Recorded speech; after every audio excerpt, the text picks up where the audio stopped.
There was a man one day who was ready to give up on God. He was tired. Life wasn't going well, and he didn't know if God was going to come through, when God was going to come through, and he told God, I quit. Perhaps that's you today. I quit. That's the way you feel. But you don't want to quit because you know he's there, but you don't feel him. You don't see him. You're like Joseph. You're locked up in jail. But he was ready to give up. He decided to go to the woods and have a final conversation with God. He says, God, you have disappointed me. You got me stuck out here, and I don't know why. I don't know how long. And I'm just ready to give up on you, God, unless you do something or say something right now. It's as if heaven opened up and spoke to the man. Told the man, look around and tell me what you see. The man looked around, and he saw some fern, and he saw some bamboo. He said, well, in this spot I'm in, I just see some ferns and some bamboo. God said, exactly. He said, let me tell you about the fern and the bamboo. He says, when the fern seed was planted, the ferns grew up very quickly, and they're lush and green and beautiful. He says, but let me tell you about the seed for the bamboo.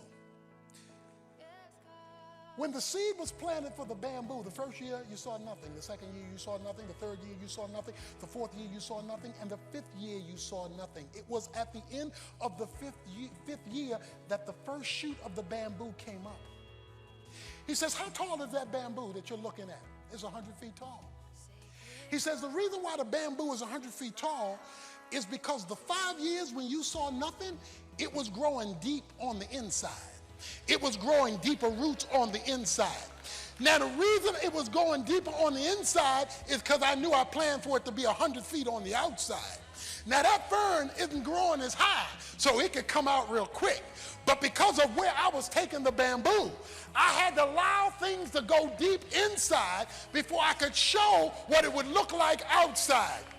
If God is taking a long time with you, it's because he's trying to take you deep on the inside because of where he plans to take you on the outside. See, a lot of us want a skyscraper destiny on a chicken coop foundation. We want God to take us way up here, but he can't take us deep in here. If you want God to take you high, then you got to let God take you deep. Because the deeper he takes you, the higher he can take you, and you won't fall over when the bad times come. There's just something about your name, Jesus, Savior, all the praise.